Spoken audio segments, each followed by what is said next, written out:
Yeah! What is up, everybody? Welcome to the KillJoy Jake YouTube channel. My name is Jeffrey, and today we're talking a little Scream 6. Oh, yeah! I'm very excited to talk some Scream 6 theories and crazy stuff with y'all. Before we do that, I want to say a little hello to everybody here. A big welcome, warm hug of horror-y goodness. What is up, Willie? How's it going? Excited to hear some updates. Heck yeah, me too. You might actually be the most derivative of them all. I mean, Christ, the same house? Maybe so. But you forgot the first rule of surviving a stab movie. Never answer the "I'm bored." Wait! I love it. Anakin, good stuff. I love that scene. Tori, what's up? How's it going? John's here. I can't believe I just performed that whole thing, like really awfully, but I don't know. I was just feeling it. Blythen is here. What's up? How's it going? Denisha, what's up? What's up? Lee's here. Well, howdy. We ready for Scream 6 or what? Let's get it up, baby. Let the hype train roll with the stew train. Oh yeah, Lee. You know we on the stew train. Light It Up's throwing $2 in there. Thank you so much for the support, Lighting Ghost. And thank you for being a KillJoy cult member. I appreciate that as well. Get it up, baby. Let's go. Let's get some stew action on going in here. I want to hear all the crazy theories tonight. Your wildest dreams coming true. Let's hear it. Throw it on in there. We'll get to it tonight. Dominic, what's up? St. Clair Studios is saying, hey. What's up? Locked is here. All aboard the stew train. Hell yeah, Locked. What's up? Omni saying, oh my God, so excited. Me too. I'm so pumped. I'm hoping Winnie the Pooh will restore my faith in slashers. I cannot wait to watch that. That is going to be super goofy. Oh yeah. Caleb's here. What's up? I'm fantastic. How are you, Caleb? Welcome to the stream. Scream trailer this month. I hope. That would be awesome. That'd be nuts. 555 AAA, who's looking kind of sus. Hank Hill is here. Dang it, Bobby. Long time no see. I know. I was just live. It's crazy. Twisted Pictures is here. Melissa is here. We got a bunch of awesome people in the chat. All right, now let's break it on down to Michael Parton, who's throwing $5 in there. Thank you so much, Michael. And again, thank you for being a KillJoy cult member. We greatly appreciate it here. All of the many clones of Jake that run these live streams. Michael is saying, how do you think the Flash movie will perform financially, aside from the controversy from you-know-who? They finished a script for a sequel. So I'm going to be honest. Don't know all that much about all this. I have been keeping up with the Ezra stuff a little bit here and there. I'm actually kind of surprised they're keeping up with it. They're like actually still gonna do it and all that. That's kind of wild. But like I said, I am not exactly the guy to ask. That's not my area of expertise. But it's one of those things where I'm like, I guess I'll check it out. I kind of like the DC movies, so maybe I'll check it out. I don't know. Kind of weird that they're keeping the same actor, considering everything. So I think it's strange. I think it's kind of strange, but yeah, I really don't know anything about that situation, Michael. I'm so sorry, but thank you so much for the $5. I am excited for Black Adam, though. I have not. Once again, another one I just don't know anything about, but I'll check it out. So you're concerned. Didn't mean to go off topic. It's all good. I appreciate the support, Michael. Thank you.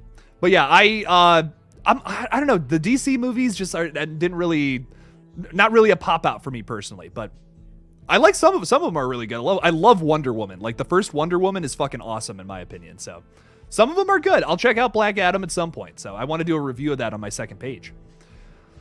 But let's talk a little bit about Scream 6 because we got some theories. There's so much to talk about with this movie. We're probably going to start having the marketing trickle in soon, which is really exciting stuff. Like I don't think we're going to get a trailer until like December would be my guess, but I do think that we're probably going to start seeing like the first little inklings of it sometime soon, which what better way to make that happen? What better way to make that happen than to start talking theories is what I say. So I'm sure we're going to get some crazy kind of thing going on where it's like similar to Scream 5's marketing where we did like the Airbnb stuff early on and like before we had a trailer. I think that was like August, I want to say, of 2021.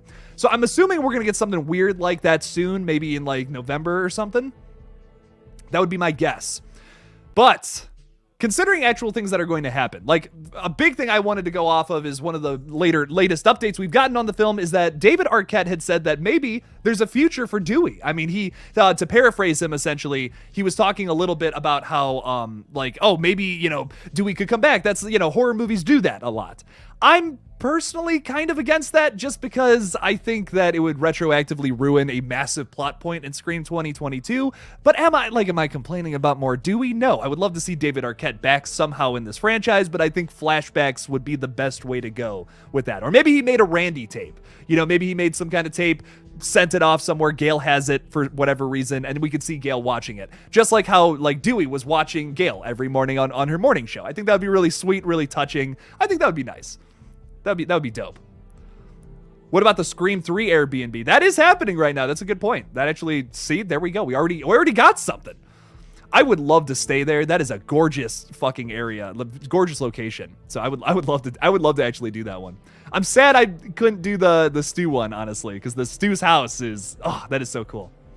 Scuzzy, yes, it is confirmed to be in New York at this point. I have a bunch of pictures on my phone, oddly enough, but I don't know if I have any here. But we've already seen New York cop cars on the set. Like, there's a bunch of other things too that kind of confirm it, but all in set photos, behind the scenes stuff that we got earlier this year when they were filming. But yeah, that is 100% confirmed. We are definitely going to be in New York City for probably, I would guess, the majority of the time. Awesome stuff. I've been waiting 2 days for this live stream. Yes! Leonardo DiCaprio. Let's go. Gotta put you on screen at least once, because that screen name is just incredible. I love it. I love it. What else do we got here? So I'm hoping to see 3 killers. I've said that for ages. For ages. I've been wanting to see that. I love the idea of 3 killers. I think 3 killers would be fucking dope. And to maybe have one of them like die midway through the movie would be so shocking. Because like Ghostface is kind of like invincible. Like, at least mentally, that's kind of what you're thinking. You've seen enough of these movies to be like, yeah, you know, like they're not gonna kill Ghostface. He's gonna get away. You know, it's gonna be a big reveal at the end. But to have one of them actually fucking die at one point would be insane. And, you know, another thing about the 3 killers that I think would be cool is to show us an opening scene that would be impossible to do with only 2 people. So when you go back and watch it for a second time, you're like, oh my God, that all makes sense. Like, it had to have been done with 3 people for some kind of reason. And then to have the reveal halfway through of one of the Ghostfaces dead, and then to still have 2 killers be revealed at the ending would be pretty fucking dope. That would be a nice outline for a Scream film, I think, personally. That would be kind of sick. I love that idea personally, Lee. I'm so down for that. I think when you start getting past that though, like I wouldn't want to see 4 killers because I feel like there's no point to that. There's a point to having 3 killers. You know what I mean? Like 4 killers is just overkill, I think. That's the only reason you'd want to do something like that. But 3 killers fucks with the formula, which is why that excites me personally. That's the only reason, the only big reason I would want to do that. But I still like it. I still dig it. Or even have a Ghostface as an opening kill suggested by Night Owl. I like that. Has a Ghostface ever died with the mask on? That would be fucking cool, Locked. Tell me that wouldn't be sick to have one of them die and then they take off the mask and it's like, it's one of the characters you've known from the get-go. And it's like, oh, what? No way! Get a reveal like that. It would be a little anticlimactic, but that's also kind of the point. You know, it's like, oh, sick. I think I personally would love that. I think that would be insane. I would definitely be all about that. Yeah, I don't know. I'm trying to think, like, how would they do that for an opening scene? A Ghostface who dies early on? That would be cool if they, like, opening scene, I could see it happening. Midway through, I could see it happening. I don't know. That would be sick. I do want to see a brutal kill, though. Talking about the opening scene, I want to see a brutal opening scene.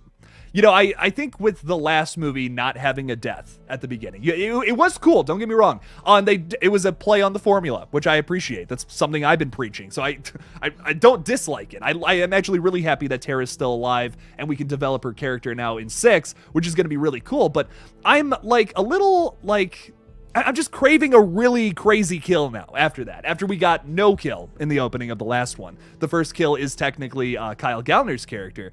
And I'm like, man, I kind of really want like a brutal opening scene from Radio Silence. I want to see what all they can do in an opening scene. Because I like the Tara thing. It's cool. It's a great introduction to her character and then where it goes throughout the movie. She doesn't have a lot to do in that movie, which is unfortunate. So it's nice that we focused on her at the very beginning. It's good writing. It's good stuff. But yeah, I dig it. Gentlemen, ladies and gentlemen, I have an absolutely wonderful guest joining me to talk Scream 6 theories, and that is Mr. Zoe Crawford. Zoe, welcome to the chat. What is going on, Zoe? What's up, man? How are you?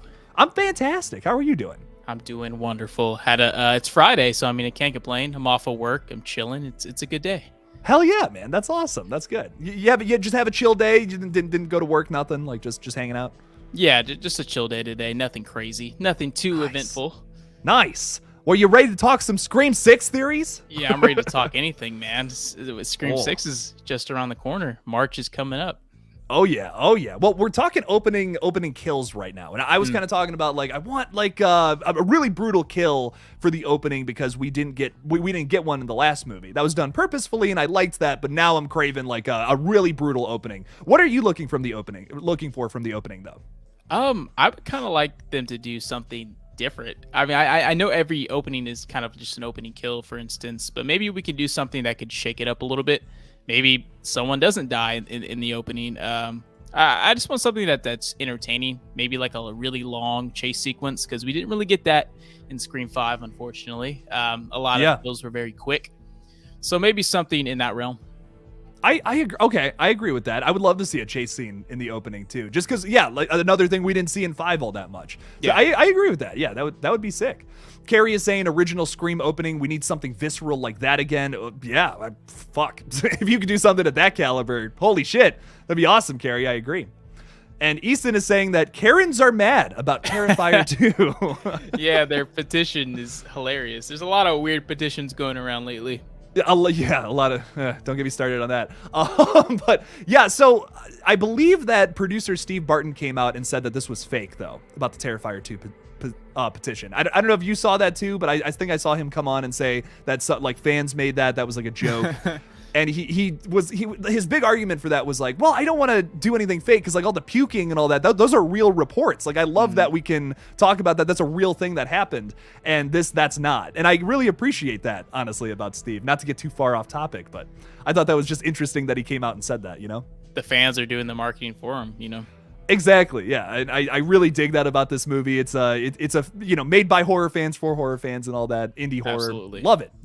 Dude, they made like $3 million off of that movie so far. That's fucking awesome. I'm making a video about how Terrifier is like changing indie horror right now. Yeah, this is huge. Like we are living through some serious horror history with that movie's success. It's insane, man. For like a schlocky B movie gory mess to like make $3 million is just insane off of vote. I mean, $250K, I think budget or something. The first Terrifier was like 40,000, something like that. Dude. Crazy. That's not a lot of money. Like it is, but it isn't. For a film, it's not. No. Like anything under 50,000 is really low budget. Super low. Man, holy shit. It's really, really exciting times. Really a great time to be a horror fan for sure. Absolutely. Villain Killin' Dylan is getting us back on track though. Talking a little bit about Ghostfaces, saying imagine 2 cops walking Ghostface out of a house in handcuffs. It'd just be unrealistic for cops to not strip the gown and mask off, unless they're super fans and have a thrill to catch Ghostface. How do you feel about that, Zoe? Yeah, it reminds me of Halloween 5 where they arrest Michael with his whole outfit on. I don't see that happening. Yeah, they definitely need to unmask them. That's just weird for them not to. I don't know. So I think this is going off something we were talking about earlier. I was saying, and Villain Killin' Dylan, thank you for the $10. I really appreciate it.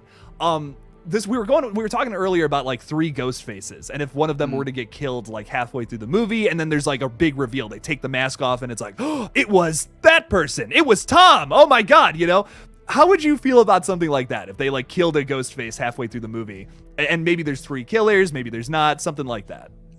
I'm down for whatever that's different at this point, because Scream 5 was so familiar to 96. At this point, they need to just like make a radio silence movie, do your thing. Don't honor Wes Craven so much, which was great in Scream 5. But yeah, I'd be down to see 3 killers. The most we've gotten is 2, right? Yeah, 2 and 1 are really the only times. Yeah, how we've always seen it. So to do 3 would be interesting, I think. True, or just, I mean, it doesn't. I don't even really care about the quantity. It's just if the motive's good, if the reasoning behind it is compelling, I'm down. Like that's really all I really want. I don't really care about the quantity of the killers. That doesn't really mean anything to me. That's what I was saying earlier. I'm like, it's not the fact that it's just more killers. It's the idea that how would that work? Like, how would 3 people work? Like, I don't want 4 killers because that would just be upping the quantity. You know what I mean? Doing 3 would make the dynamic different between all 3 parties. So that could be that personally interests me just because that changes up the Ghostface dynamic, and that could lead into a more like a crazy original story. You'd have to have a different motive. You'd have to have people involved for different reasons because there's 3 of them. You know, with 2, you can argue, okay, maybe they have the same viewpoint, but 3, totally different story. Maybe it could be a commentary on like writing or something, how creatives like to pull it their direction when there's too many writers on something. I don't know. I'm just spitballing. Yeah, you know? that could work. It's just like how like too many like chefs in the kitchen can be like detrimental to a script or a movie. It's just like like with Halloween Ends, there's 4 writers. You know, it's just like maybe too much. You know, there's just too many people in the writing room, so they could definitely like do meta off that. That could be interesting if they decide to go like a huge amount of ghost faces in one movie. I think that could be funny, and they're all just killing each other off or something. Like they're all just like, this isn't how the movie's supposed to go, and they're just like fucking shit. And they're all fighting each other. Yeah, that could actually be dope. I would be very interested in that personally. But yes, I get what you're saying, Villain Killing Dylan. I love that name, by the way. But yeah, yeah, if they do have someone die or like a Ghostface reveal midway through the movie, I don't want that. You know, I don't want that Ghostface in handcuffs. That would be goofy, I think. But killing him, that could be cool, I think. Austin Daniels is throwing $5 in there. Thank you so much, Austin. I appreciate that. If Stu is alive, I'd rather them use him as a Hannibal Lecter situation. Gail visits Stu to ask him about the current killer's work or something. Ooh, okay. How do you feel about that, Zoe? This is Craven's burner account, huh? yeah. This is actually just Craven. Yeah. I mean, it'd be cool to see Stu alive, but it would just take so much like explaining and retconning. Honestly, I just don't think they'll do it. But maybe that'd be kind of cool, I guess, to see him in that kind of like villainous role, but not really taking in part in the story. Sure, I'd be interested as a fan, but I think that'd be kind of a lot for just like the normal moviegoers to kind of understand. Not on the Stu train, I would assume. Like I'm like 1 foot on, 1 foot off. I just think it would take too much for them to do it, and I want to see new characters. I want to see a new agree killer that we love as much as Billy and Stu.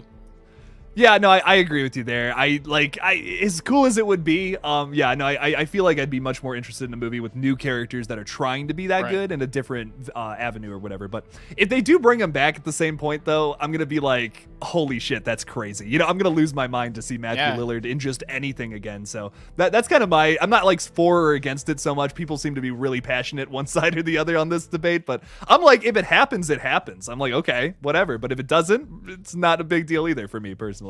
So, but thank you for the $5, Austin. I appreciate it. I think that would be sick too. Maybe if Stu had a Hannibal Lecter situation. This is the horror franchise to reference other horror franchises. I mean, that's what it's that's what it's made for. At the end of the day, it's all about the commentary. So yeah, I mean, sure, I could see it happening, something along those lines. Sure, why not? Why not? But so, do you have any hot burning theories that you gotta just lay them all out about Scream 6? Anything on your mind about the film at the moment? I think Neve definitely isn't in it. I think so too. I don't think she's in it. I don't think she's in it at all. Just the way that kind of played out and the stuff she was saying. It's not like an Andrew Garfield situation where he was just like denying it. She was going into like, I was not paid accordingly, you know, and it was kind of going into like, you know, being like knowing your worth. And that's not something you would want to put out there if you're just pretending to not be in the movie. I don't see that happening. I don't see her lying about that. There's other ways to do that. You could have just been like, oh, I'm so, you know, sorry, couldn't do this, scheduling conflict, whatever. And then she shows up in the movie, big surprise. Then I'd be speculating that. But I don't think she would be shitting on the studio this harshly. You know what I mean? Like, she said some shit about the studio and the people, the producers and people involved. Not the creatives, obviously. She praised Radio Silence and like the cast members and all that, which is great. But I really don't think she's going to be in this movie, which does make me sad. I will say that, Zoe. Yeah, me too. I think, but it also like they can go to a new direction now. Whether that's going to be good or bad, we don't know. You know, it's like Laurie Strode leaving Halloween. You know, there's some movies in there that work, but there's some that don't. We learned that the hard way, didn't we? Yeah, it's a big gamble. But yeah, just from the conversations that she was talking about, it just doesn't seem like she's pretending. Yeah, I know. I agree. It's going to be weird to have a Scream film without Sidney Prescott, but I am also kind of excited to see them focus on Gale Weathers, though. You know what I mean? Like, I feel like she's always kind of done almost the same thing in every movie. She's either like, the reporter reporting on everything, trying to collect as much information, do things her own way, away from the crowd that's focusing on trying to solve the mystery, but she's doing her own thing. That's always really cool, don't get me wrong, but to have a whole movie focused on that, I'm really intrigued by it. I hope they go that route with Scream 6. Yeah, we don't know a whole lot of plot details, do we? I mean, is Gale? We don't even know if I don't really know like how Gale's gonna play into this. Really, we don't really know much yet. Yeah, I really don't know. I'm kind of hoping like her and Kirby have like a subplot, and then also the new characters have their own thing going on, and maybe they converge at some point. That to me makes the most sense. Otherwise, I don't know how Kirby fits into this, because I'm seeing Lee talk a little bit about Kirby. What is this all going for? Why is Kirby involved with this story now? Fan service. That's what I'm worried about. So I'm really worried about that. It's like I mean, I guess to kind of fill in for Sydney, I guess. I really don't know. I'm interested because I like Kirby. I think she's a badass character. She's kind of like Randy and Sydney mixed together almost in a way. She has like that charisma that Randy had, and also just like that, just being a badass like how Sydney is. Yeah. So yeah, I really don't know. That's the one thing that kind of throwing me off about like what her role is in this film, like what capacity they're going to use her in.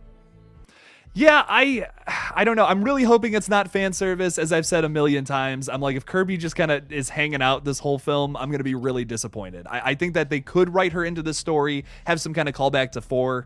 I mean, this franchise is obsessed with bringing things back to the past, so why not bring it back to Scream 4? I mean, you have one of your main characters who's shockingly alive now. You got to have a reason to do that. Don't just bring back people. Don't pull a Sandra on us and just bring back people for literally no reason.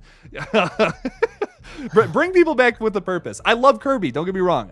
She's one of my favorite characters from 4. I'm really happy she's alive, but I hope it's with purpose and not just fan service, because that's a trick it's the oldest trick in the book. You know what I mean? Don't do that. We've seen that a million times. There's got to be like a give and pull thing, because obviously studios want to include characters that people want to watch. So introducing Kirby is a huge thing. So it's going to draw more people in. And it might sacrifice the story a little bit if she's just kind of a tag along, but yeah, it's got my attention. I like Kirby, so I'm excited to see her in Scream 6. Me too. I see Night Owl talking about Kirby over Mindy, some hot takes. I like both. I really like both characters, and I'm really hoping they fight in this. They're essentially the same character. Exactly. So that's the thing that's kind of weird. They're not like drastically different. They're pretty much the same. How do you think Kirby has changed, though, now, all these years later? Like, after getting attacked, surviving that, she's doing interviews, doing that. Is she going to be a wildly different character, do you think, in this one? Or, like, maybe still have remnants of her character appearance in 4? Possibly. I think she'll definitely still be that witty, quippy type character, but maybe just, maybe she's, like, attention, like, just, like, earning for attention at this point. Maybe she's doing all these interviews and she likes all this attention. Maybe she's like a bitch. I don't know. Like that's interesting angle, though. You know what I mean? Like that could be cool. Whether is in Scream 1, like how like it's kind of maybe like the reverse almost. And it's almost like she's a red herring now, that could be cool to play into that a little bit. Because I feel like going into this movie, a lot of us are expecting like, oh yeah, it's not going to be Kirby. It's not going to be the core 4. It's not going to be Gale as Ghostface. But what if, you know what I mean? But what if you took it down that route? I'm not saying they will do that, but to turn her into a red herring, I think would be dope though. I agree. Yeah, something like that, have some dark characteristics to her now. There's a lot of characters in Scream 6 so far. So we could be looking at a pretty high body count possibly. I don't want to see like 6 people survive again. That was way too much in the last film, in my opinion. And I would like to see majority of the characters die, like vast majority of the characters die. This time. Maybe like 3 or 4 survive and everyone else goes. Yeah, I'm saying like 2 or 3. Hot take. I know. Like tough, I really, man. Yeah, I really want to see like only 2 or 3 people live. Like, and I think that would be like, that would be heartbreaking. But this is the movie to do that, Zoe. We're probably going to have a cliffhanger or something, move into a 7. We're probably doing a 7. So do a cliffhanger, do a dark ending for once, and then resolve it in the next one. How do you feel about these trilogies coming out? Halloween 2018 kind of forced the mold for these newer horror franchises to do trilogies. Like we don't know for certain if there's going to be a Scream 7, but most likely there is.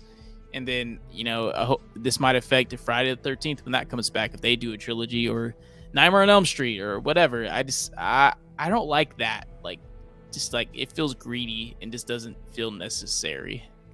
Especially when now with Ends, we have the answers to this, unfortunately, when all of this stuff doesn't go anywhere. You know what I mean? If you're going to tell a trilogy, you're going to tell a big story like this, make it all set up for your final Return of the King movie. And with the Jurassic World movies, where once again, a lot of things didn't amount to anything in that last installment. Same thing with Halloween Ends, in my opinion. It's really a shame. It's like, if you're going to do a trilogy, you're going to set it up this way, have it be one long story, or have some kind of, direction you want to go with it.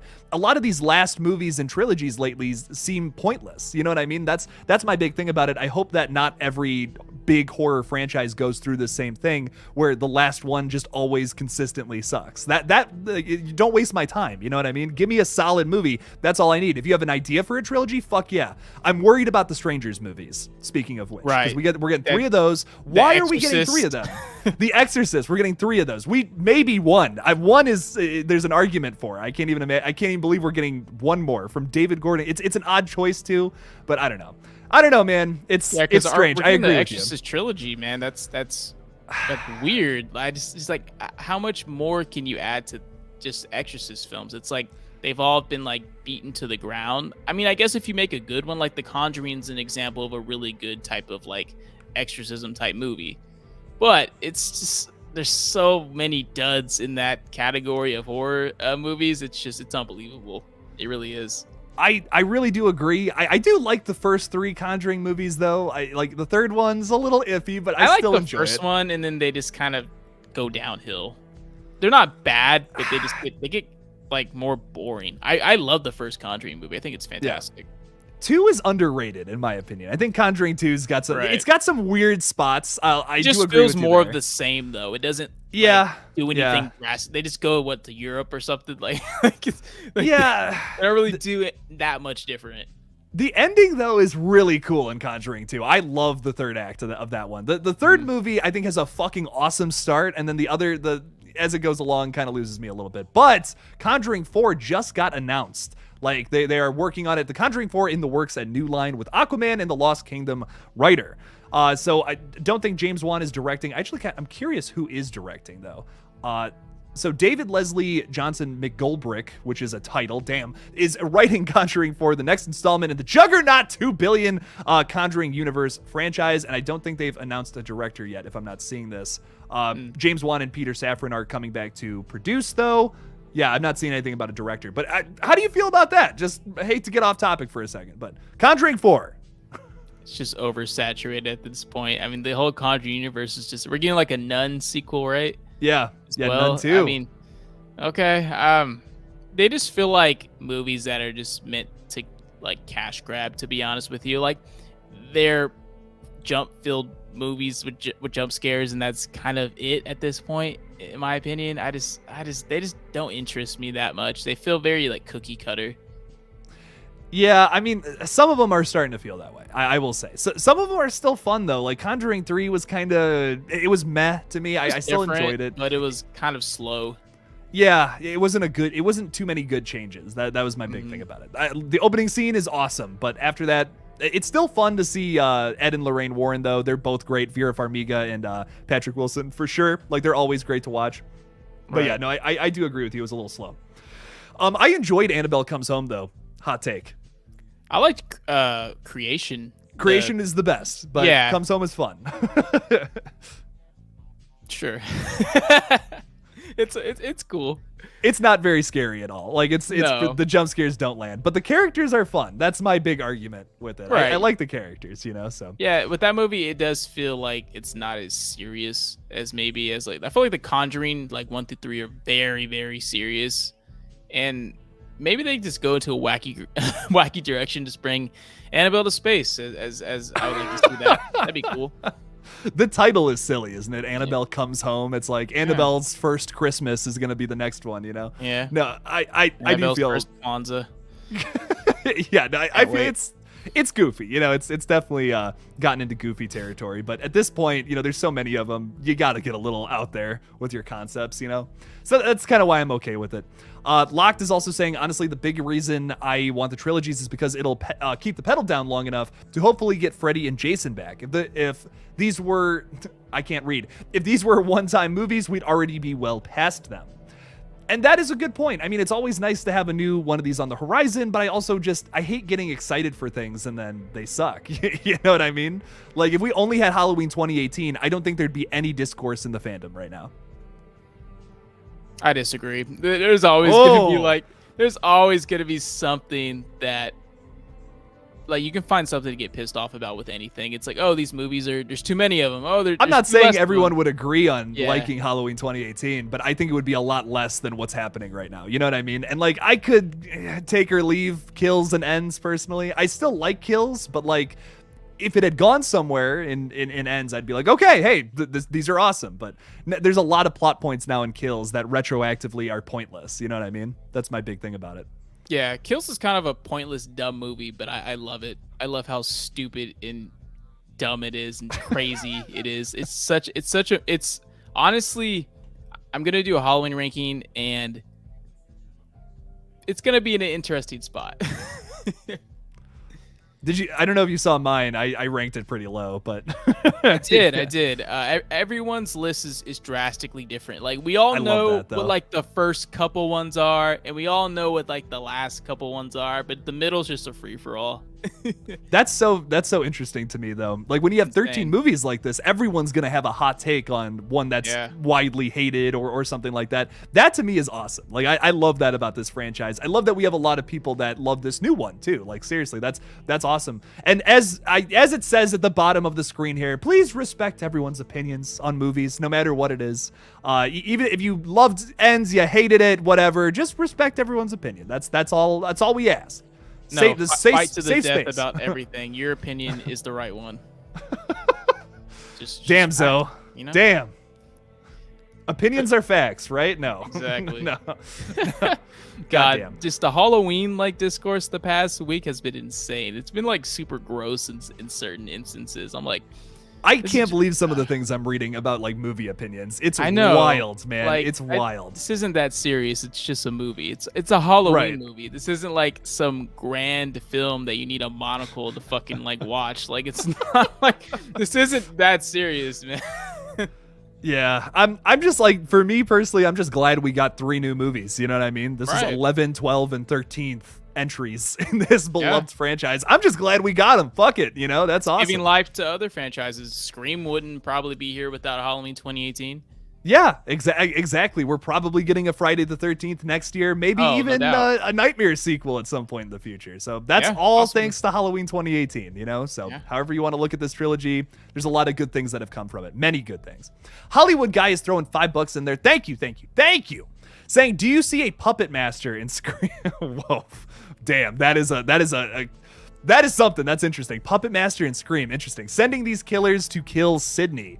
There must be a why unless it was explained. Interesting.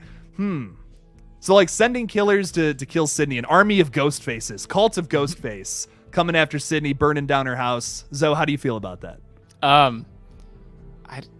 She's not in Scream 6, dude, so I'd probably not. Like, I'm so convinced that she's not in Scream 6 or she might ever return. We don't know.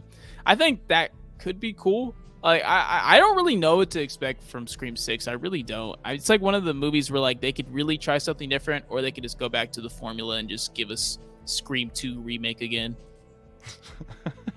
You know, I know you love that movie. Yeah. Oh, Scream 2. What a. No, I do like a lot of it. It's just the ending, man. The ending, bro. Dang. But this is interesting to me. If they set up like Sydney to be back for the next one, which I feel like might be a possibility depending on what happens here. Maybe I could see something potentially like this if maybe they have signed some kind of contract with Neve Campbell to be in the next one, which I think that's a possibility, but her being in this film specifically, I don't think is going to happen. But if they were to allude to something like this, like Ghostface gets away at the end and is going after Sydney for whatever reason, that could be cool. That would be good setup for a 7, I think, personally. But I don't think something like that is going to happen in this one particularly.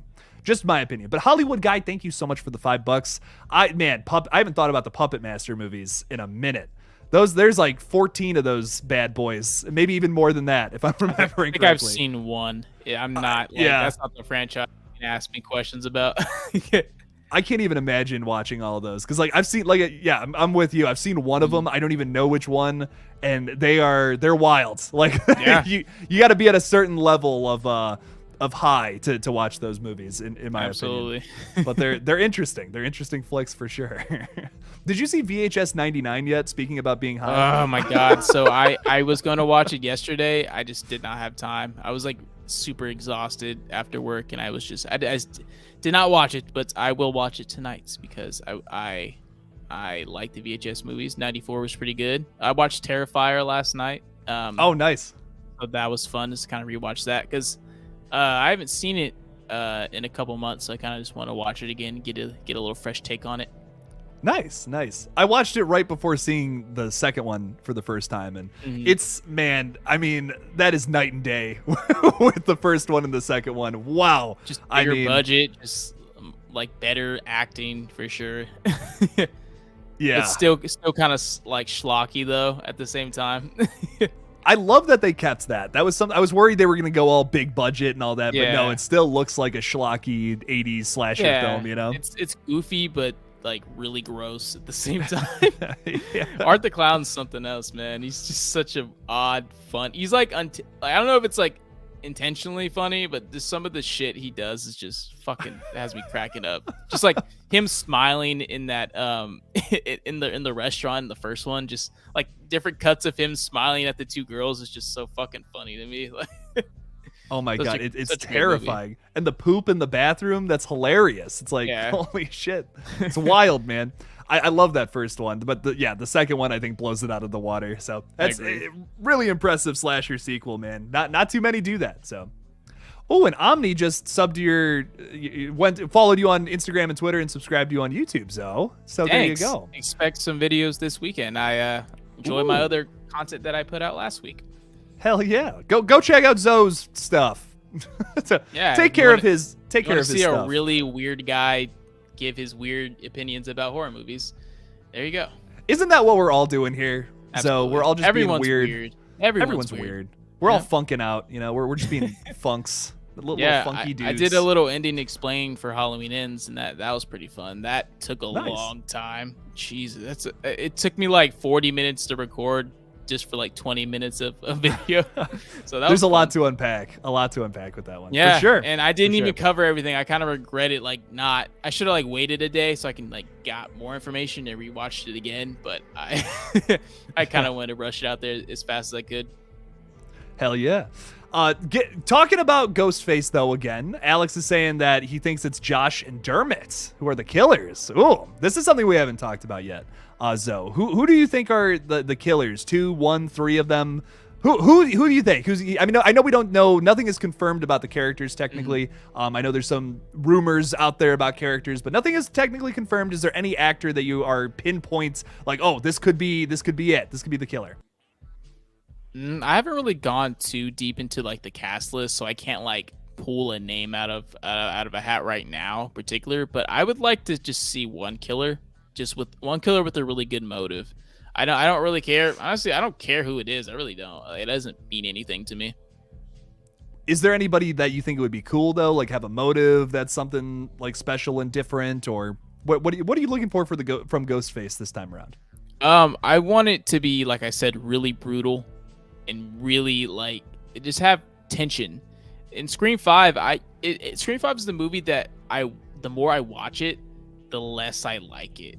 To be honest with you, I think I was at a really high peak with that movie, and then like after watching it for a while, I'm like, damn, I wish Ghostface did this more. I wish Ghostface did that more. So I think just for me, I want more tension, really bloody, gross kills, not like Terrifier level, but something in between. Yeah, I don't want it to be like that much. You know, I feel like that would be a bit much, I think. But maybe like Halloween Kills-esque, you know? Yes, like Halloween Kills gore, I think would work perfectly here. Just to see them step it up a bit. You know, Scream has always been a little on the softer side with the blood and gore and all that. Just knife kills that aren't super gory. There are some that stick out, you know, but it's not. It's never been the franchise for that. I would argue. Scream 2 has some good kills with like the cop with the pole through the eye. That one's pretty good. The tension of like Sydney getting over Ghostface in the car is really good. Like stuff like that, like just little stuff like that. They need to improve on. Just make it. It doesn't have to be bloody, but just maybe just more tension and just a little bit more creative kills. I'll say that. And this is a perfect opportunity to do that. Now we're in New York City. There's so many different locations they could go to here, not just like a college, university and all that. I hope it's more than that. Like we obviously have seen the subway is a big thing here. A chase scene through a subway would be sounds insane. Iconic. That would be awesome. Maybe throwing somebody off of like a track or something in front of one of the trains or something. That would be dope. Just something different, environmental. I just want to see something who's oh god.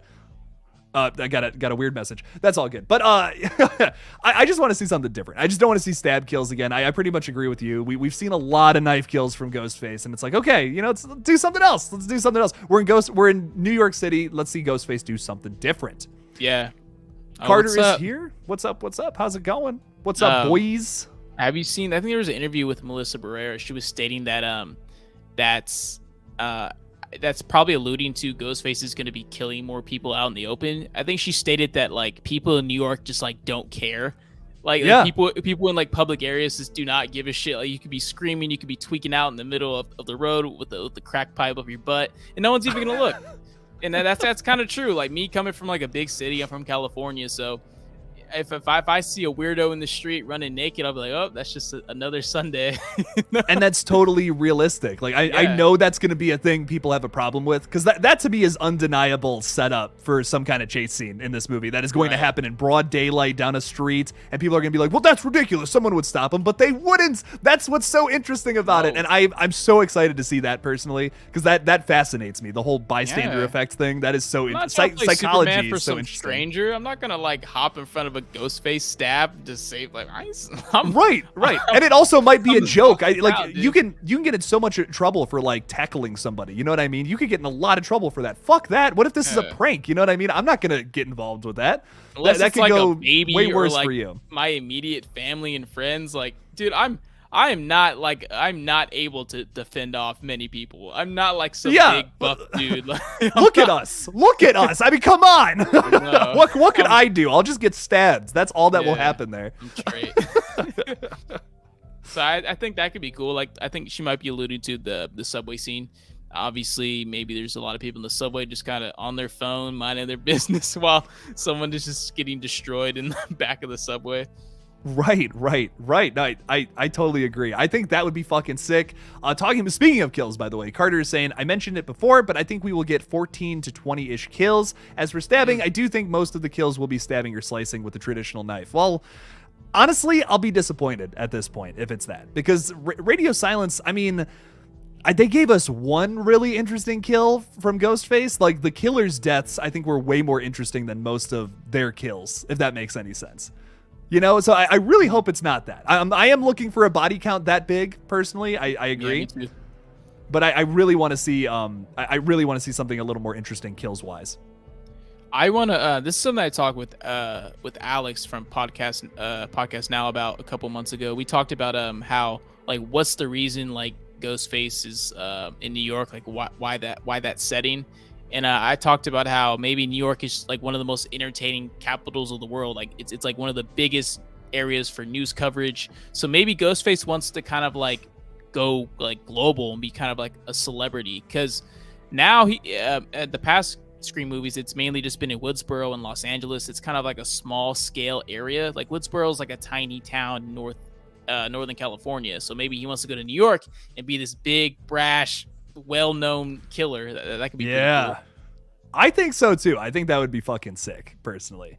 Yeah. No, I agree. I would love something like that, to have a killer who's maybe inspired by that that's why he wants to kill, wants to write about his own kills or something.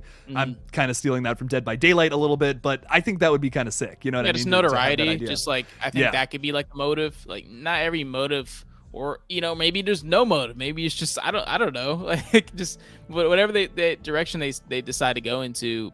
I just want it to be compelling. But I think having that notoriety, I mean, New York is a huge setting. Maybe like there's he's recording a killing in Times Square and all the different billboards are like showing this killing. Like, there could be so many cool options you can do with that setting. And to do something like that, I think would be great at this point. Like, this is the 6th entry in the franchise. You gotta go balls to the wall. So to do something like, like what you were just saying, airing a fucking kill in Times Square, that would be awesome. That would be fucking crazy. I would be all about that personally. Right. Scott is here. And Scott, before I read your comment, I am so sorry. The Lethal Collective stream, unfortunately, we clicked the end broadcast right before we could talk about your super chat. Scott, we are so sorry about that. We're going to, I wrote down your super chat word for word, and we're going to talk about it on the stream Monday. Once again, really sorry about that, Scott. And but let's read this comment saying, why I disliked Scream 5 so much. It's because neither killer are people that we knew, and second, what we definitely met both of them. We knew a lot about them, I think, beforehand. And second, neither one of them was associated with Sidney Prescott at all. And third of all, they didn't have they did have a motive. I don't know if I agree with that, Scott. They had a very clear motive. I think Richie actually spelled it out a little too much, in my opinion. I kind of wish he was a little more cryptic about it. And it not being about Sidney Prescott is different from the other movies, so I also appreciate that. But I don't know. I mean, some people, it's got to be about Sidney or it's not a Scream movie. I've seen that argument been made, but I personally think that's just going to bog the franchise down at this point. You're going to run out of ideas by keeping yourself in a box like that. Just my opinion. Zoe, what do you think about that for like the future of the franchise? I get people are having this franchise tied up with Sidney, but I disagree with this statement as well. I think their motives are definitely super clear. They're just crazy, weird fans who want to write their own stab movie, essentially. And I think maybe it was a little bit predictable, but I think their motive was pretty good. I still like Scream 5. I think it has a little bit more flaws when I rewatch it more, but I think they kind of have to have the opportunity to do something different because we don't think Sidney's in this movie. Yeah, that's my big thing. I just feel like 1 through 3 is about Sidney Prescott. You know what I mean? That 4 kind of, obviously, and then 5 is a complete departure from that. But if they could tell a brand new story all about Sidney, I'm into it. But if you're just repeating stuff from the past, it's just more people who are involved with the Billy and Roman and Stu situation. Yeah, I don't know. I don't know what else you could do. People connected to Sidney left that wants to kill her. Yeah. Like, who else wants to kill Sidney? Yeah, how else could you keep it grounded in realism for that long? You know what I mean? Like, eventually it's going to start getting outrageous. With her, people, everyone who wants to kill Sidney is dead at this point, most likely.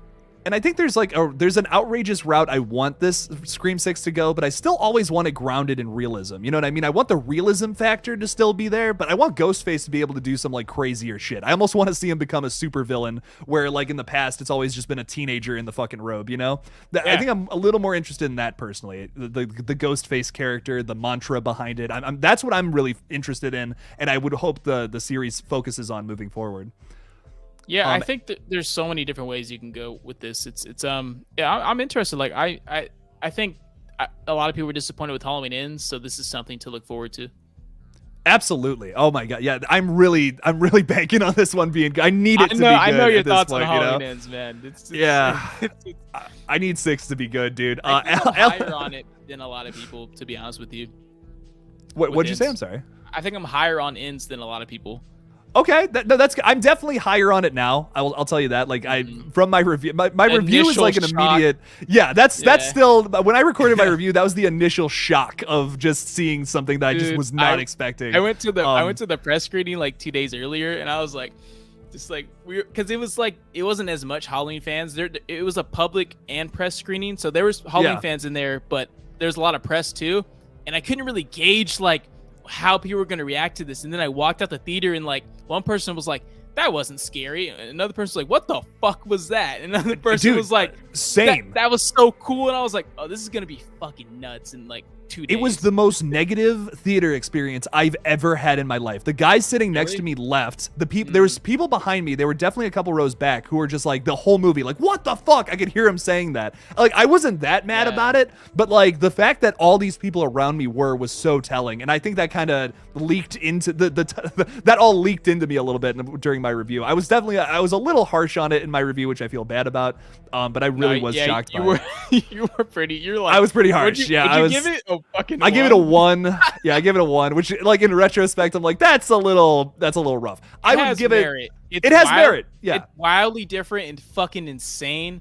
Yeah, and I kind of like it, but also it's like as an ending for the 44 years of Michael versus Laurie, it felt really rushed. But I do respect it in a weird way. My rating for it was 6.5 out of 10. Like, I felt like it has merit. There's some weird, wacky things, but there's also some things in there that made me laugh so fucking hard. There's some goofy stuff. It's not as goofy as I would argue it's not as goofy as the previous 2 movies, which was like something I thought was kind of weird actually. Michael ejaculating in the cave when he's stabbing that cop is just so fucking funny. I laughed so hard in the theater and I felt kind of bad. Michael jerking off. That's what I always wanted to see. Just that ecstasy relief of him killing someone. Oh my god, it was so beautiful. I was like, I see why he kills, dude. Like, dude, I get it now. Must have been insane. Like, if I felt that good killing people, fuck no. I have to try it someday, man. Yeah. But sorry, Alex, getting to your comment here. That was just no. We had to go down that rabbit hole. That was really interesting.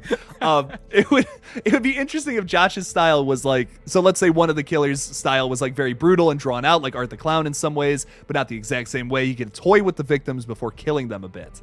How do you feel about like just a really sadistic Ghostface doing something like almost shock, like a tone, like a shock to the tone, essentially, where it's like these movies have been a little more fun in the past, and for it to be a little more dark and brutal, how would you feel about that? I mean, as far as like tone in the movie, you're like tone for the Ghostface, I guess that would kind of reflect the tone of the movie. Yeah, but would you want to see I guess let's simplify that. Do you want to see a brutal Ghostface? Yeah, but I still Scream Out also has like that goofy meta tone that I don't want it to lose. Like, I still want it to have a balance, but I wouldn't be mine if it was like 70-30, like 70% brutality and like 30% or maybe 20% meta. You know, yeah. I feel that. I'm almost feeling like they're running out of I feel like Radio Silence doesn't have too many ideas with the meta commentary. Does that make sense? Yeah. So that's kind of why I'm like, I would rather them lean into the brutality a little more, you know. It's just I want to see them do something different, and if they don't have any good meta ideas like for commentary's sake, then I would say yes, lean more into the brutality, because I just don't want more of the same, you know. Don't give me another Scream 2. I don't want to see that personally. I agree. But Night Owl is throwing 10 euros in there, I want to say 10 something, whatever it is. I just appreciate it, Night Owl. Euros, I don't know. I just thank you. Night Owl, thank you. You're the best. Thank you so much. What if a Ghostface dies mid-movie, but they pull a Halloween Resurrection on us, and in the end, we find out the actual killer is alive, and instead of an opening kill, we get an ending kill of a big character. Ooh. Okay, so let's unpack that real quick. So Ghostface dies mid-movie, but they pull a Halloween Resurrection on us, and in the end, we find out the actual killer is alive. So how do you feel about that? So they swapped... They put somebody in a Ghostface costume, essentially, and they killed that person, thought that was the killer, but it was somebody else in the end. How would you feel about that? That sounds unique. I mean, it is like, I guess, like Halloween, like he said, but I don't know. Like, I feel conflicted about, like, borrowing certain aspects from other horror movies, like we saw with Halloween Ends, where it was kind of a lot like Christine, maybe a little bit too much for some people, but I mean, sure, dude. Like, fuck it. At this point, like, fuck it. Why not? We're 6 movies deep, dude. Like, I just want to see something different. Like I stated before, like if they decide to do something like that, fuck it, go for it. You know, be fucking wild. Sorry, we're gonna get demonetized. we're 56 minutes in at this point. I don't care. I say fuck so much. I can't believe I don't get demonetized more. But no, I agree. I'm just down to see something different more than anything. And like if you can execute it well, yes, like I'm down. There is such thing as being too complicated though. You know, I'm worried it gets too overly complicated because like even if you have that focus, you can make something overly complicated to a point where it's like, okay, this is too much. Like you gotta back off a bit, you know. But I could see this working. Like the whole 3 killers thing might be interesting. And then the other half of this is instead of an opening kill, we get an ending kill of a big character. I am down for that if it leads into a cliffhanger. Personally, I think that could be really fucking cool. I think so too. I think that'd be for sure. Because going into Scream 7, I think that would be cool to still like leave Scream 6 with just some crazy, like maybe Gale dies or Kirby dies, but we maybe don't know. Like there could be something crazy. Their like fate that. is not determined or something yet. Yeah, fate is not decided. I see what you did there. Yeah, had to shout out my boyfriend, you know. Anyway, but I think they could definitely leave it on some type of cliffhanger like that. I would be very interested because we haven't really got like a super well planned trilogy, like something like that where it leads directly into a new film. Obviously, like Scream 1 and 2 were somewhat planned for sure. I think Kevin Williamson had some outlines for a sequel, but we haven't had something that like ends on a cliffhanger and like goes straight into the next film. And that was kind of what the idea was behind Scream 4 at first, but obviously that got changed. It was just going to be Jill getting wheeled away with all the cameras on her and the flashes and shit. That would have been fucking sick. In my opinion, that would have been sweet, but studio wasn't a fan of that one, unfortunately. I think that would have been fucking awesome. Way better ending, even in my opinion, but it's a shame. I do really like that idea though. That whole idea of like we got to continue into the next one. You're dying to fucking see that. It's an Infinity War type of ending. You're just like, oh no, oh holy shit, and then you know the big triumphant ending with 7. That would be great. I really would love that idea. Night Owl, thank you so much for the 10 British pounds. Sorry, we're idiots. We're stupid Americans, so we don't know. Right, we're stupid Americans. Unfortunately, got to get past that. I'm a dumb California man, so I don't. I'm in Ohio. That is a million times worse. Like, I'm sorry, but California is fucking awesome compared to here. Man, yeah, you're like stereotypical like hick middle America, and I'm like in California you think we're all like surfer stoner dudes. Like everyone has their own cliches. See, I feel out of place because internally I've always felt like a surfer stoner dude, but I'm surrounded by corn. Yeah, corn's nice. It gets old fast, I'll tell you that. It gets old real fast. It's good for the economy. Good for the economy. Sure. You know what? There you go. I will say that. The Smilers are here. What's up? What's up? How's it going? How's it going? Happy Wednesday from the Smiler clan. Sophia says she misses your cats. She can come over anytime to play with the cats, of course. Thank you so much for stopping by, Smilers. all of the Smiler clan. Welcome. Katie from Popping the Popcorn is here. What's up? Howdy, hey. Yo. Would you, Locked is saying, would you want Scream 6 and 7 to be one long movie? Ooh. Kind of like you said, like leading on into the other film. I think that could be cool. That kind of like how 2018 and Kills are, just like one giant movie, pretty much. Like, to clarify though, I wouldn't want it to be like you have to watch 6 to watch 7, but I do like the idea of it being like one long story all I mean, at this point, you know? you gotta, in a trilogy, you kind of have to at that point, if you're gonna do a trilogy, you can't just. I know, but I don't want it to be like here's my thing about that, specifically with the Scream franchise, is I don't want them to lose the formula entirely. You know what I mean? Like that's the thing. You know what I mean? I don't want it to be like just like a completely different thing, just a continuation, just an extension of the third act, kind of like how Halloween Kills is to Halloween 2018. I want it to be set up, like I want there to be a mystery still. Because if it's like, oh, there's one of the killers still out there, maybe you know who it is already. I feel like that loses part of the DNA. I feel like you have to have a mystery in a Scream film, personally. Well, they can, but it can just like, the mystery's just extended. It's just like, maybe at the end of Scream 6 we don't know who the killer is, and then it extends into 7, which I think would be different and cool. And I think it just could be like this long drawn out thing to where like they really have to hammer that home though and really nail it, because I think having like a year-long wait to speculate between maybe 6 and 7 could be cool. I think that could be interesting. I think it could work in my opinion. I mean, once again, execution is everything. I really want to see them, like, I gotta be thinking about something, you know what I mean? There's gotta be something going on in my brain the whole time, or I feel like that kind of loses a big part of what this franchise is personally. But you wouldn't know until the end of 6. So can you? No, but I mean, going into 7, I guess is my point. Like I don't want 7 to be like the Kills to Halloween 2018, where Kills is essentially just an extension of 2018. You know what I mean? Like, I want it to be like I want them to all feel like their own movies, but they are kind of continuing a story throughout. Like, does that make sense? If this was a different franchise, I could see it working, but there are just certain elements to a Scream movie I wouldn't want to change. That's a big reason why we did this. Like, our movie is from the killer's perspective, but there's another killer out there that they have to figure out who it is, because they find out that killer's coming after them, to give you perspective. I feel like if we didn't add that in, people would complain, be like, well, this is cool, but it's not Scream anymore. You're just making a slasher film with a Ghostface mask, you know? Like, I don't want the franchise to turn into that, I guess, is my argument. That's fair. I definitely get the concern there. I'm more on the opposite side of that. I think they could do something like that and make it unique and different, and that's what I want personally. I want to just shake things up.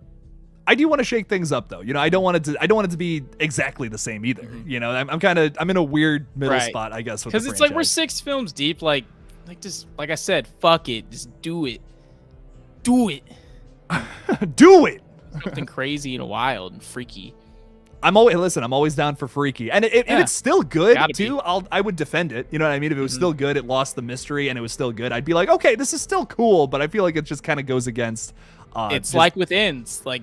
It's a huge swing, and I respect the fuck out of it. I really do. Even if it doesn't hit, but like there's that chance where it can hit, and everyone's like, "Whoa, what the fuck? This is awesome. This is like super cool." That's another good point. If it takes it in a brand new direction where it's like, "Oh, actually, this is going to revitalize the franchise like big time." That's another thing. If someone has an idea like that, I am game. I'm game to check that out, because I also just feel like the fastest way to kill a franchise is to just keep doing the same thing over and over again. Like, if you do that for 3 movies, your franchise is done. Fallen into. It's like, okay, it's a Scooby-Doo plot, and with that's rated R essentially for every movie. That's really what it is. It's rated R Scooby-Doo. And the first 3 movies are kind of the same thing over and over and over again. That's why it really is. Yeah, I think that's why we didn't get a 4 until more than 10 years later. Yeah. I would maybe argue that maybe that's a bit out there, but I do like the fact that they're changing it up now a bit. Like 5 is it's still pretty much the same formula, but it changes it up a little bit. That's why I still respect it. It's not killing anybody. Yeah, not killing anybody in the opening. Come on, that's different. That's like that's a swing in my opinion. Sure. It's a weird change, I'll admit, but it's different, you know.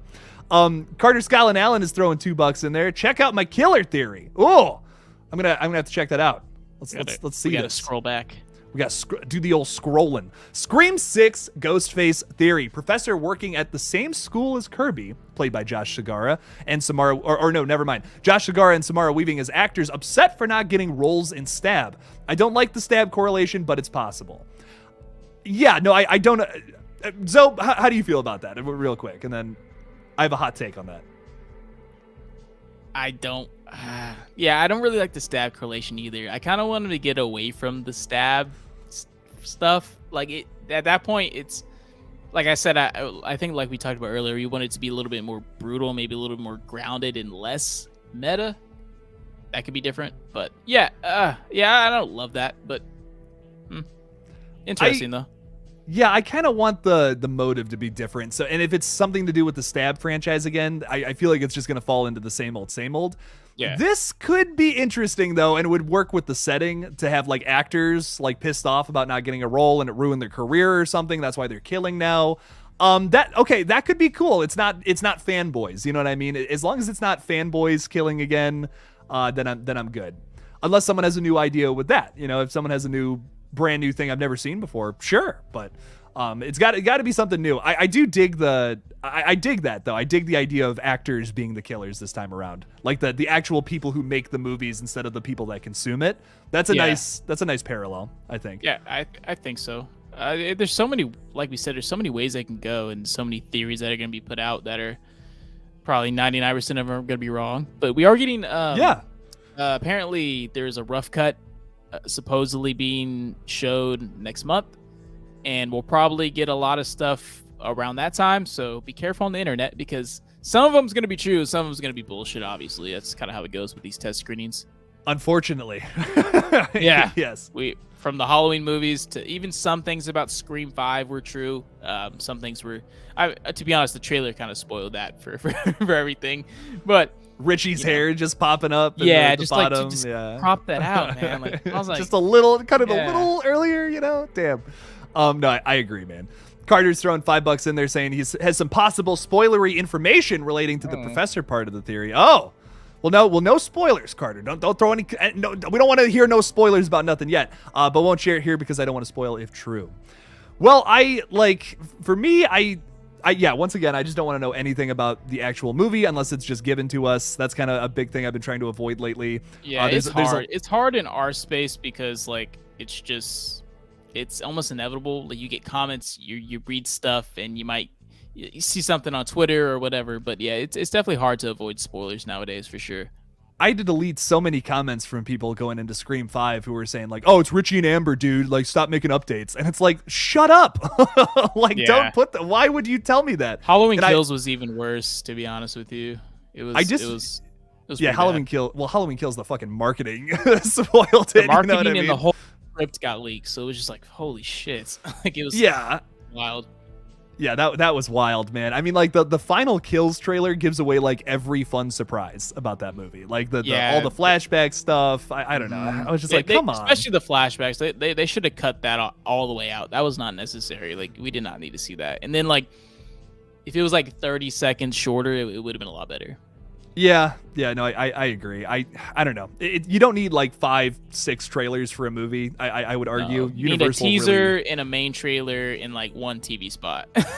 And that's it. Like, that's it. And then a badass poster, which we don't get good horror movie posters anymore. It's kind of sad. In the 80s and 90s, they were great. Well, mainly the 80s and 70s, but 90s kind of when it, went down a little bit. Creepy Duck Art, man, makes some dope posters though. I'll tell you what, he does like every horror movie. They're not like the official ones. Sometimes they are, not all the time. The Scream 5 one, like just Ghostface, like imitating Halloween 2018, is kind of like it makes for good thumbnails, but it's boring as shit. Here, like the Terrifier 2 poster, for instance, was done by him, and this is going to be on the Steelbook. This is actually what the Steelbook for Terrifier 2 is going to look like. Yeah, but that's fucking dope to me. So like ingrained in like YouTube and Twitter and social media compared to like Universal or Paramount, where they just like, okay, well, fucking just put it in Photoshop and make it. You know? Like Damien Maloney's different. This is like a low budget, horror IP. I'm talking about like the big ones, like Scream. Compared to this, like that's kinda... Lethal Weapon, that is. Yeah, it's not as interesting. It's almost like they're marketing it as a wrestling match or something. It's bizarre. I will give you that. Two unlikely foes work together. Two unlikely in foes. A world. We did a classic poster for, I hate to shamelessly self-promote, but we did like a classic like 40s, 30s horror movie poster, which this was a really fucking cool design. And like Casablanca or something. Yeah, that was the idea behind this one, and then we kind of just like a modern looking one too, which is cool. I like that. It's more fine. Just like simple. The first one's dope though. I like that one a lot. Thank you. No, I appreciate it. That first one's going out to Kickstarter supporters who supported us at that level. So always support our Kickstarter campaigns for movies, ladies and gentlemen out there, because you'll get some cool exclusive stuff. Just saying. We're thinking about me and Matt are writing an original movie now that we would love to do next after Red Right Hand. So just throwing that out there. Just saying. Zoe may even be in it for another sex scene. So yeah, I have a 47-minute sex scene in Red Right Hand. So. How do you think we made it 90 minutes? We had to do that. Exactly, you had to. Like, what, you just have Ghostface killing people? Like that's like 10 minutes. Yeah, fuck that. No, that's how we're doing it. Oh man. Speaking of which, by the way, I hate to once again shamelessly self-promote, but we're an hour into this puppy, and this is Scream related, so there you go. Scream fan film Red Right Hand that we're making. The trailer for that comes out on Halloween, so make sure to check that out on this page. It'll be my last video before I take a little break, so it's gonna be fun. I'm excited. Awesome. Excited for you guys to see it. But yeah. So speaking of that though, when do you think we're gonna get the trailer for Scream 6? I say December because that's about 3 months before. That's usually when they kind of start the marketing. We might get a teaser, in like maybe November. Might get like a 5-second clip of Ghostface or something, and then like a main trailer in December.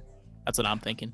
I would agree. I'm thinking like November we start to get little inklings of shit or something. You know, social like media presence and stuff. Yeah, and then like December.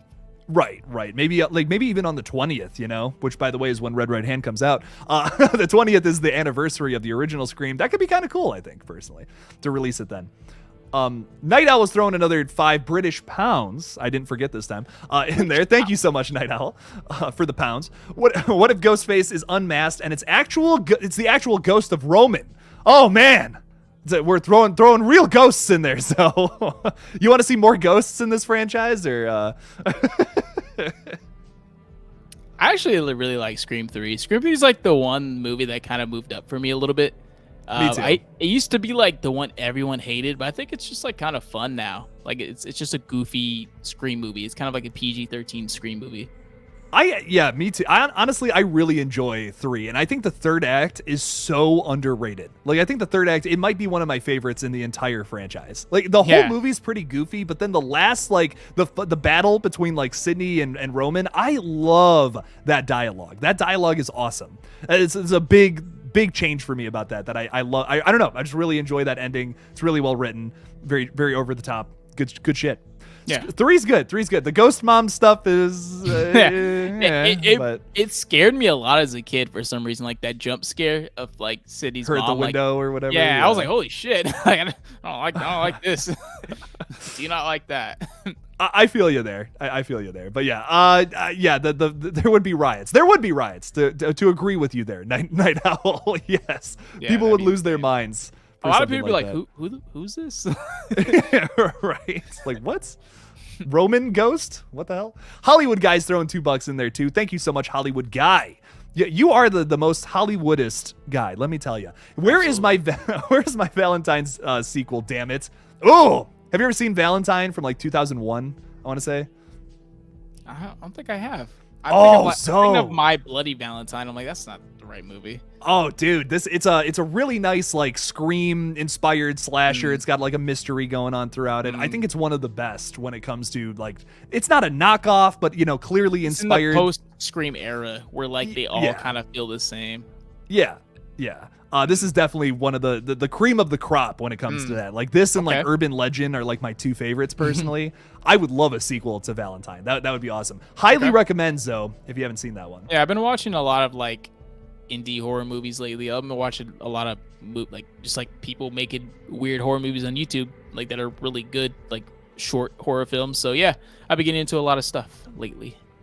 Have you seen, speaking of that, we got another super chat. I want to ask you about something else after this, though. Teaser on Thanksgiving, trailer mid-December. Okay. I see that, actually. Yeah, teaser cool. On Thanksgiving. That could be cool. Ghostface is carving up a turkey, you know. That actually would be hilarious. Yeah. Fuck it. I mean, at this point, yeah. Carter, thank you for the $2, man. I agree. I think that's probably when we'll get, that's probably the release, yeah. So Haunted Hippie, who I'm a huge fan of her channel. I really enjoy her content. She's made like a little short horror film called like Somnum or something like that. I really enjoyed that. I thought that was really sick. It was pretty cool. I haven't checked her out. I found this channel that like is specifically for like horror shorts, and they like get a lot of submissions. And I watched some really good ones last night. I watched like 2 or 3 that were actually like, I'm like, damn, this is like a great budget. Like it's really tension filled. What channel? Just out of curiosity. I'll have to send it to you on Twitter. I forgot the name of it, but I'll definitely send it to you for sure. Because I love like Alter. You ever watch Alter? Has some fucking killer shorts. I think it is Alter. There's like one where there's this one where this girl, she gets like a new apartment and she gets like this dresser that's like fucking haunted. And it's super fucking like tension filled. I love it so much. Is that? I don't know if that's Crypt TV or Alter, but I feel like I've definitely seen that. Yeah, I think it's Alter. I think that's exactly.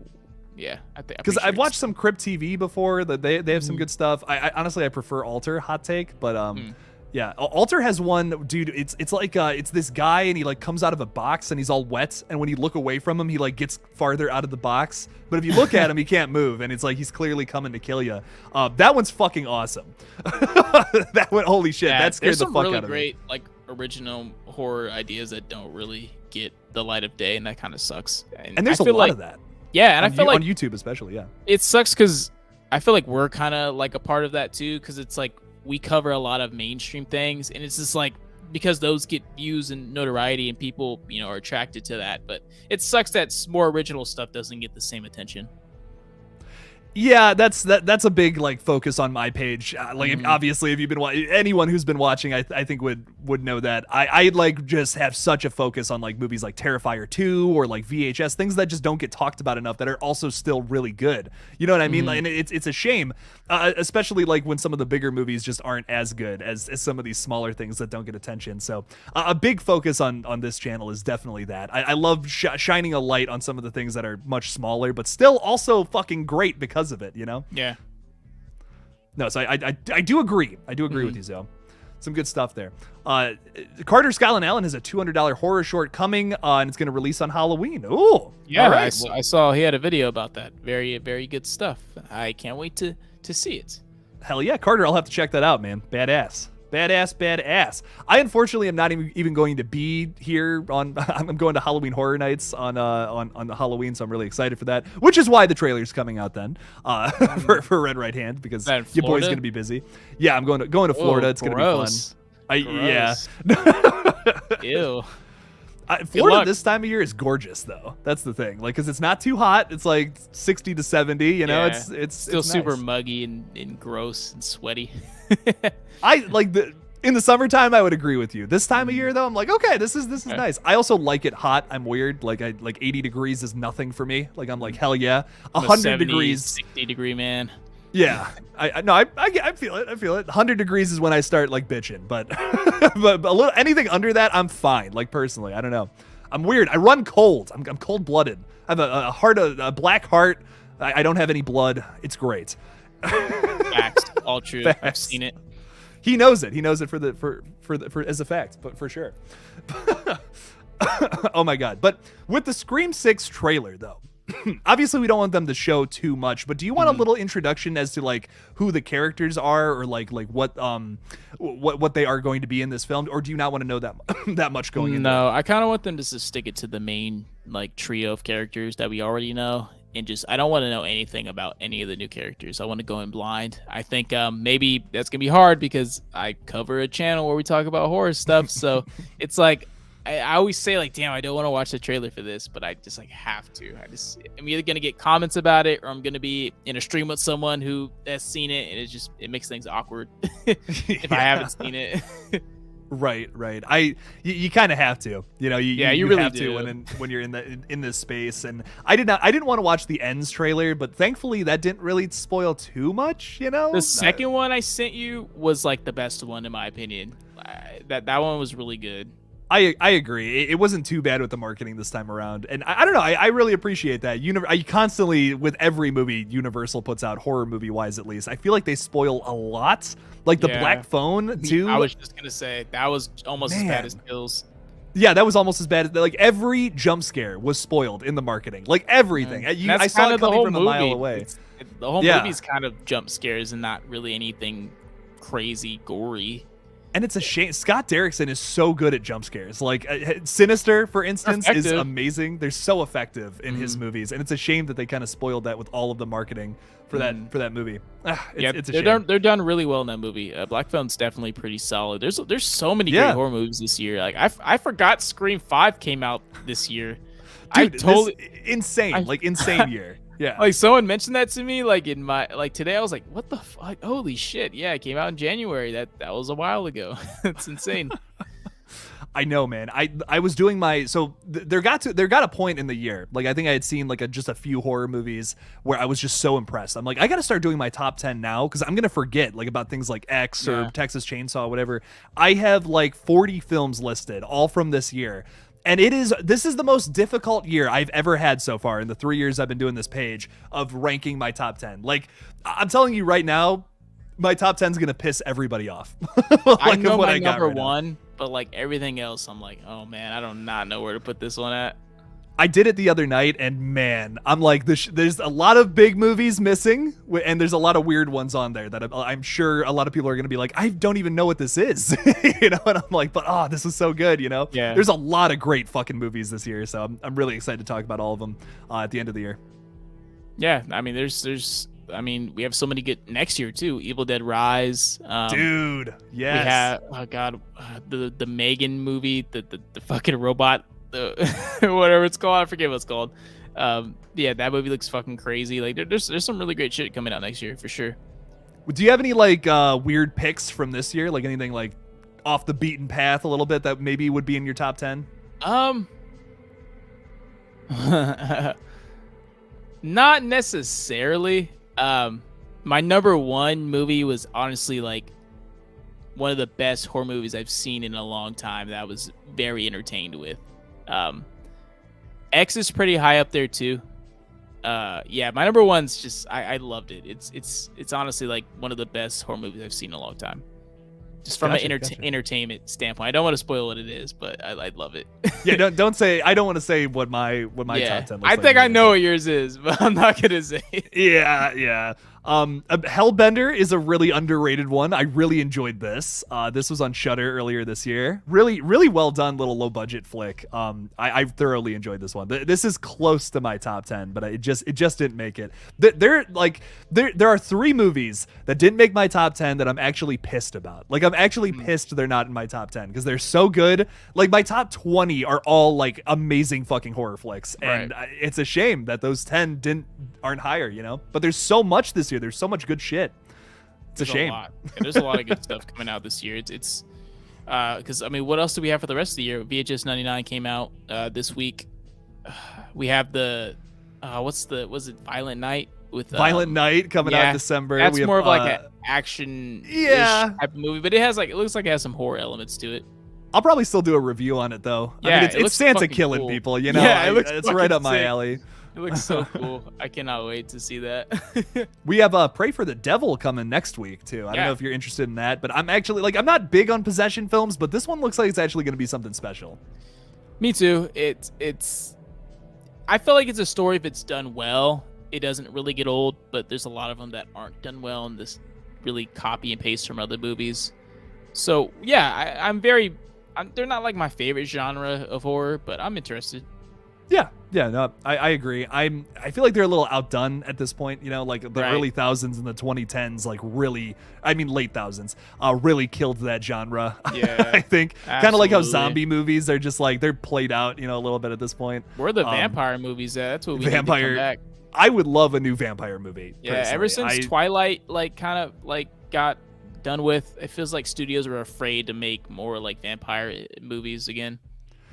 Yeah, and I think that it's really hard to it's really tough to separate yourself from something like that. Like the Invitation that came out earlier this year, that was just like it was impossible not to compare that to Twilight because it's romance and vampires. You just can't do that anymore without it getting some kind of bad rap or some comparison. Yeah, or to Dracula. Twilight. It's like it's there's so many variations of that character. Vampire. You kind of have to vampire. Oh man, but like you got a point there. You kind of have to reinvent the wheel with some of these older franchises to make something that's actually going to stand out. Like you can't just do a zombie movie anymore. You have to have some kind of twist with it. You can't do a vampire movie anymore. It's just going to get compared to Dracula. So that's what's kind of tough about doing something like that. We're seeing a lot more monster movies, I think, which is cool. That's kind of coming back right now, which I'm really digging personally. And slasher movies are making a big comeback too. So. I'm digging it, man. I'm not complaining about what we're getting lately. There's been a lot of good horror movies in the past just 3 years. Holy shit. Past 3 months. Yeah, 3. I mean, I can't even keep up with it. It's crazy. Yeah, there's been some great horror movies. We're getting spoiled, and hopefully it lasts, you know, just a couple more years at least like this. Mainly because 2020 was just like erased. Like no one released in 2020, so it all just got kind of thrown into 2021 and 2022. And it's been very nice. I will say, even in 2020, though, there was some good horror flicks still. Like The Invisible Man, The Hunt, just off the top of my head. That was before, like, COVID, though. That was, like, right, because I think The Hunt was, like, the last movie I saw before like all the theaters got shut down. The Invisible Man was the last one I saw, which is funny. Great movie. And I loved it. I mean, it was an incredible horror flick. It's one of my Yeah. favorites just from the 2020s so far. I loved that movie. I have a terrible review about it on my channel where I'm like, it's like earlier on in my like YouTube career, and it's just a terrible video. If you want to watch a really shitty video, search it up, everyone. Oh, dude, if you want to feel progress, if you want to feel better about yourself, watch my Midsummer review. It's the first video on my channel. It is awful. Like it is the worst thing I have ever made in my entire life. I can't believe people watch it.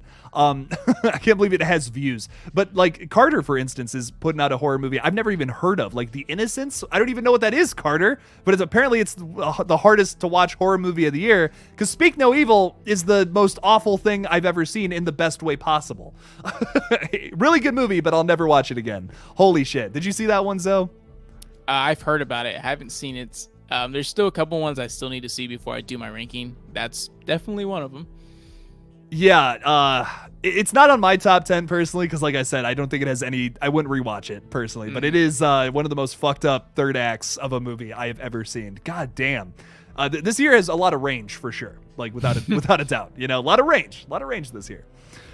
Any do we have any Scream 6 thoughts? Any Scream 6 thoughts? Maybe Ghostface's favorite has some thoughts. I think Mindy and Devin Nakata's character could be dating because Jasmine and Devin seem to be hanging out a lot during the film, or they could just be good friends in real life. Any thoughts on the dating situation? It hasn't even crossed my mind, to be honest with you. I think you might be looking a little bit too deep into it. I mean, I'm sure when you're on set with people, you become friends because you work freaking 10 hours a day with them. I'm sure they're gonna have characters like in relationships or things like that, but if they focus on that, if they don't focus on that, it's kind of not a huge deal for me. I want to see kills. I want to see some good character developments, which that falls into that category. Good character development. Maybe they're in relationships and it's poignant to this overall story. That's always cool to me. I'm down for that. Knock at the Cabin sounds pretty promising in 2023. Are you excited for that one from Mr. M. Night? M. Night Shyamalan. Yeah, absolutely. It looks interesting. He's pretty hit or miss for me, though. That's my thing. I don't know.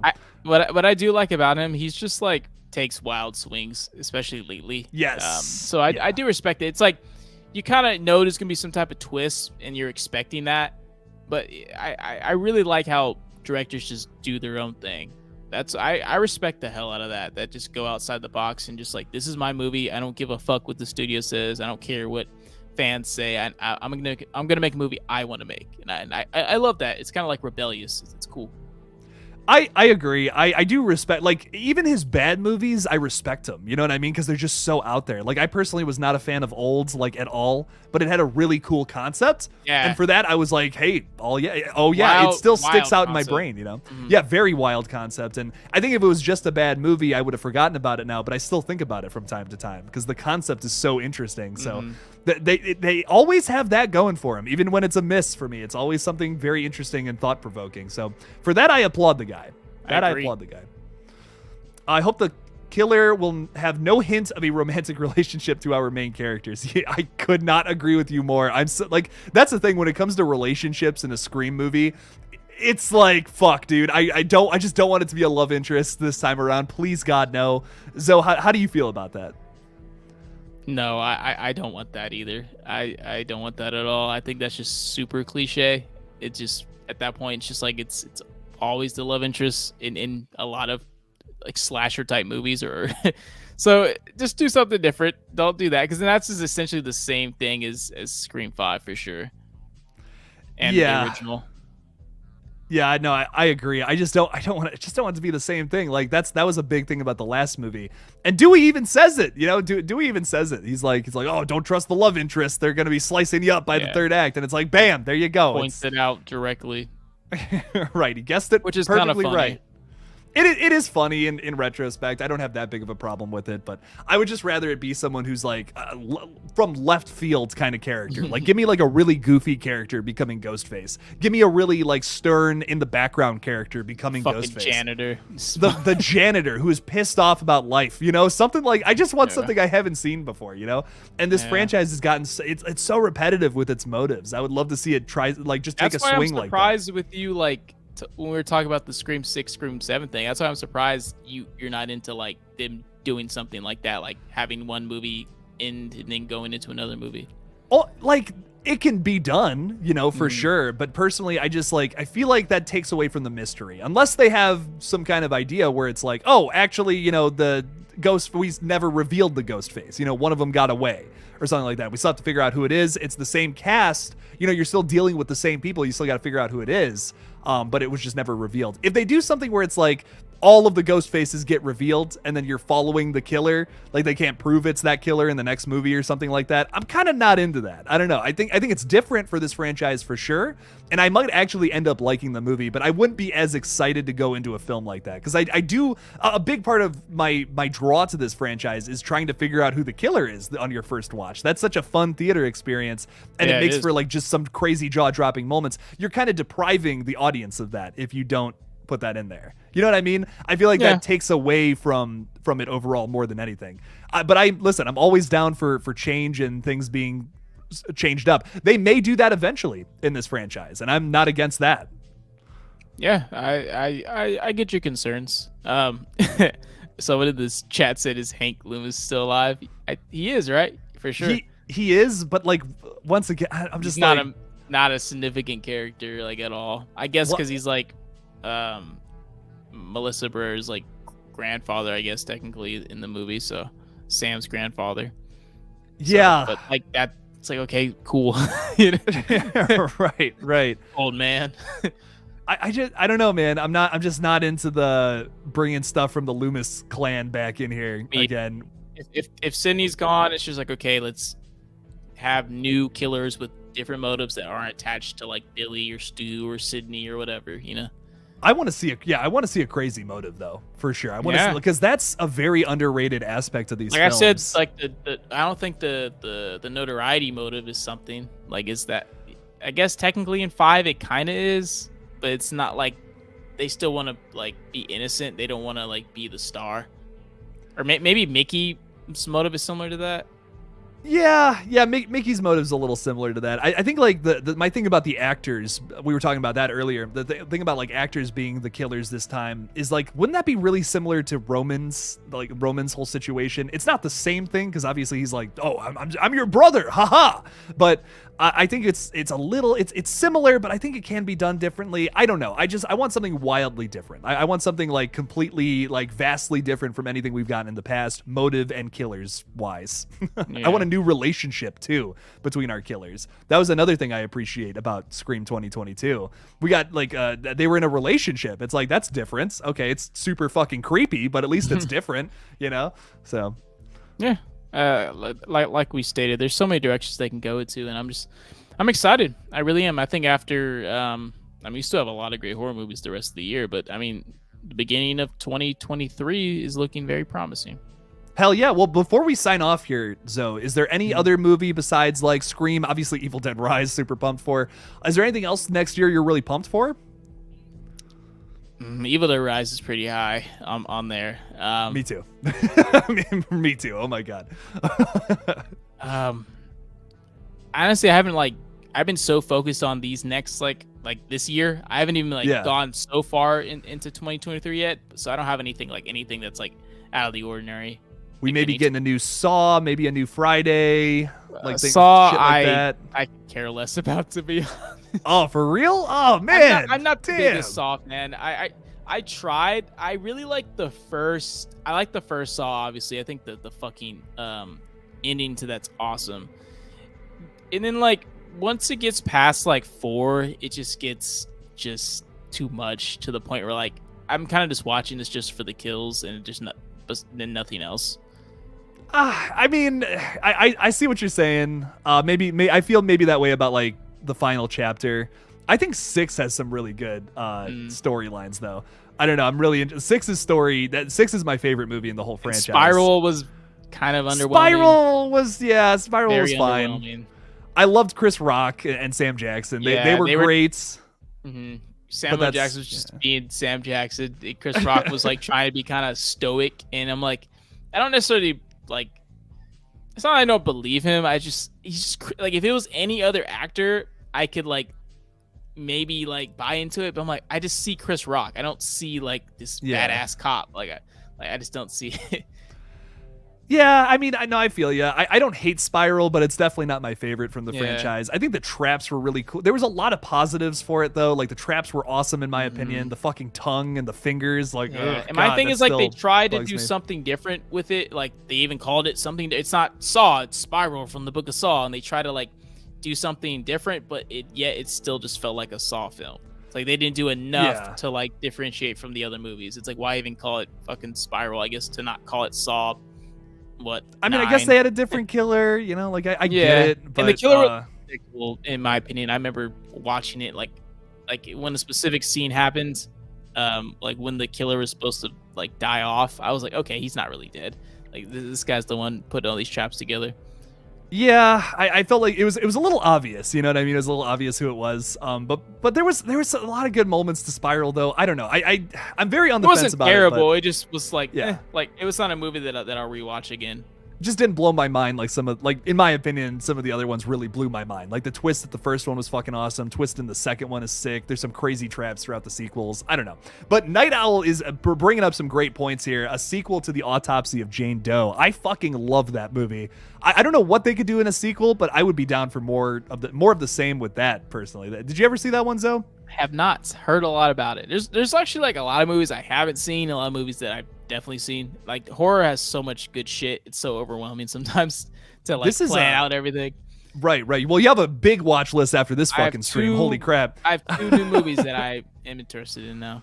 Oh yeah, this one's very underrated. It's a little slower to start, but once you get into it, it's fucking wild for the rest of the time. I really enjoyed The Autopsy of Jane Doe. I don't once again, I don't know what they could do for a sequel without spoiling anything. I can't really talk about it without spoiling anything. I don't know what they could do for a sequel, but I would be down for more movies like that, though. It's a very interesting concept. Night Owl, thank you so much for the £2.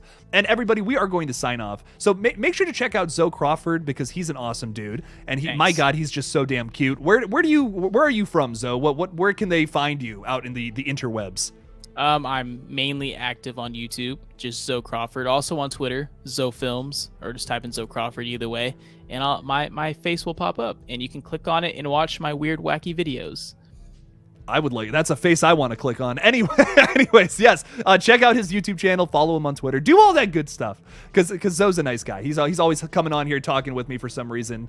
Sorry you have to listen to this fucking all this shit going on here. But I appreciate it. So thank you so much for coming on. Thank you all for watching us babble about horror movies. It's always a great time hanging out with y'all. But we are going to peace out. Thanks for all the theories. Holy shit. Can't wait for Scream 6. All right, everybody. Peace out. And don't forget